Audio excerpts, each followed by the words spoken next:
Yes, my people, hope you're all doing well. So I've had quite a few comments on this video. Where can I watch it? How did it start? What happened? So I've always wanted to explain this situation. Growing up, I grew up by a quite a violent family, would I say? Very physical family, you know, so people that are not scared of confrontation, shall we say. On this one particular occasion, I'd only just set up my business, a transporting company in Greater Manchester, where we were doing kitchen deliveries all around Greater Manchester. It was very quiet this particular day, so I said to my employee, I said, let's go to KFC, we'll get some lunch, we'll go back to work in the afternoon. Yeah, no problem. So I've gone KFC, ordered my food, sat down, eating my food, happy days. These two young lads come in, and they're making laughs and jokes at other people and blah, blah, blah, blah. And then I noticed he was staring at me. So I thought, mind my own business, you know, I've got my name, I've got my ZL Transport, my company name on my T-shirt, yeah, my contact number, my vans are outside.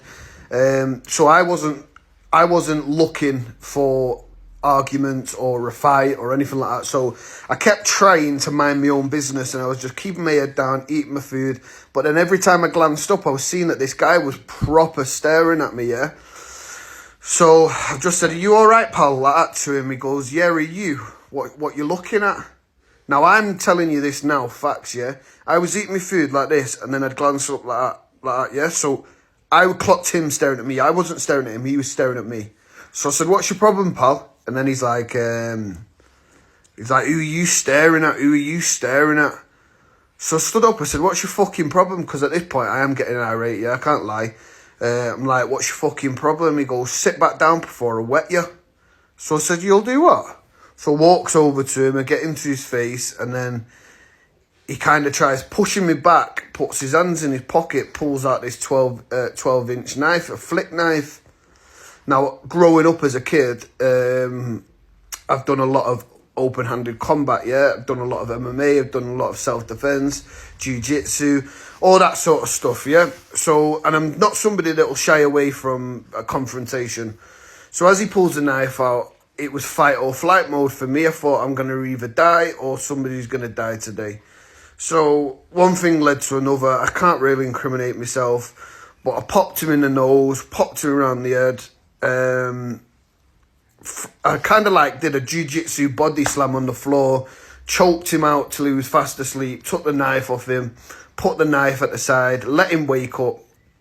And then obviously when he's woke up, there's no danger now because I'm not that bothered about a fist fight, but I was bothered about the knife, and I had then the knife in my possession, yeah? So then in KFC, because I was the one that it looked like that I was the one that was being the aggressor, yeah? So KFC start throwing shit at us, you know, like fucking cups of ice and shit like that, yeah? So then I've looked up to KFC and I said, yeah, what the fuck are you doing? The guys just tried stabbing me, and I pulled a knife out, and they're like, oh my God, I'm so sorry. So then they stopped. This guy's trying to get away, yeah? But in my head, I was thinking, all right, Old Bill are going to come because KFC is going to have rang Old Bill, yeah? And if Old Bill comes, this kid's gone, and I'm the one that stood there with my vans, my name, and a knife, I'm going to get in shit. So then what I did is I said to my friend, get my phone and record what's going on. Anyway, he clicks the live button. Yeah, he clicks live on Facebook. So in my head, what was going through my head at that time was I could kill this guy and probably get away with it, yeah, in self-defense. And there was just something in my head saying, teach this guy and teach him a lesson that not everybody you're going to stumble across is going to run away or cower. So I started preaching to him, as you do. You know, I've got a family, you've nearly took my life, blah, blah, blah. Then he started begging me. You know, kid had a broken nose, a bit of a sore jaw. I'll pull up the pictures now. Anyway, I can't find the pictures of him, but I busted him up, yeah, basically. Long story short, I'm not trying to glorify any form of violence. I'm just telling you my story of how I nearly lost my life, yeah? So this is the video, and it's on YouTube, yeah? So if you just type in Kentucky Fried Kicking 18-year-old tries to stab me, KFC, or just click the name that I did on that last post and you'll be able to see it there.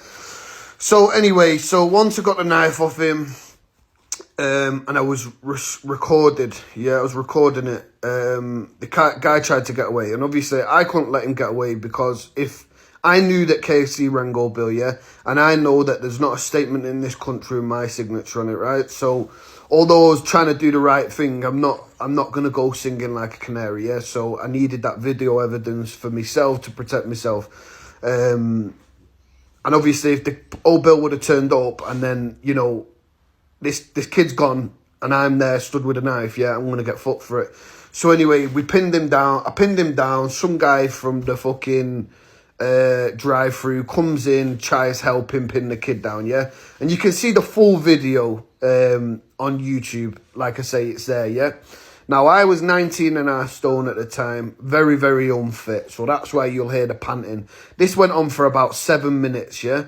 I only started recording after about 2 minutes. 2 minutes of the altercation. So after I'd slapped him, broke his nose, took the knife off him, choked him out, and then he wakes up, that's when I start recording, yeah? So if it doesn't really make sense in the video, you can now relate to this, yeah? And for the last couple of years, I've been promoting and trying to teach these young kids that carrying knives, I understand you're doing it for your own protection, but at some point you're going to stumble across someone that will take it from you and actually hurt you, yeah? And we were hoping and planning on going and preaching to the younger kids, because this isn't the only altercation I've had where I've nearly lost my life. This is the only altercation I've had where I nearly lost my life, and it was on camera. Now, I've had about 6-7 people try jibbing me up with blades before, yeah? Unfortunately, I didn't have them on camera, but the impact that this can have on the younger generation, you need to think twice before thinking that, you've got a reputation to make, or, this, that, and the other. And that's the basic ins and outs of this story. I was minding my own business as a normal civilian, and this guy thinks that he's going to poke me up with a 12-inch blade. So, yeah, he did get a broken nose. I spoke to his mum. So when the video went viral, and it had like 2 million likes, yeah, on Facebook. And his mum got in contact with me. And that was when his mum, because originally in the video, you'll hear the guy saying, I'm 16. And he wasn't 16, actually. He was 18. And I only found this out after all this altercation happened. And his mum rang me. And his mum basically said, thank God that it was you and it wasn't somebody else that would have hurt my son. So she actually applauded me. She said, I'm not going to go in and out of this details, but the young lad was coming up in a troubled upbringing, yeah? His mum and dad separated, bit of domestic violence, he's rebelling against his parents. So he was going down a really dark path, yeah? Now, where I was up to, I got a phone call. So his mum was really, really happy that, it was me and it wasn't somebody else that was prepared to take his life.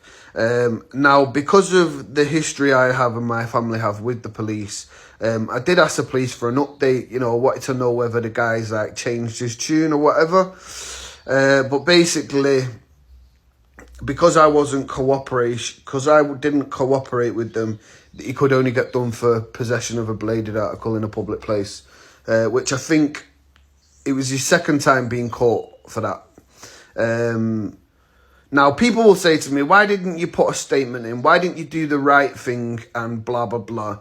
Now, that young man's lesson was, he learnt his lesson when I had him pinned on the floor and he couldn't breathe, yeah? That was his lesson. Without sounding bad, the justice system doesn't work. You send a criminal into a jail and they learn a new skill and they come out and they'll rob cash machines or they'll burgle houses through cat flaps, whatever it might be, yeah? So I don't support that, right? What I supported is keeping my own freedom, so that's why I recorded it. Anyway, they used the recording as evidence in court, whatever. I didn't attend court. I didn't need to because I wasn't prepared to give a statement. But that's the long and short of it all. If there's any questions that I've missed out, feel free to drop them on this, and I'll talk about it, no problem. But like I said, I'm not trying to glorify any form of violence. If anything, I'm trying to promote to these young guys that they shouldn't be carrying knives. It's not big, it's not clever.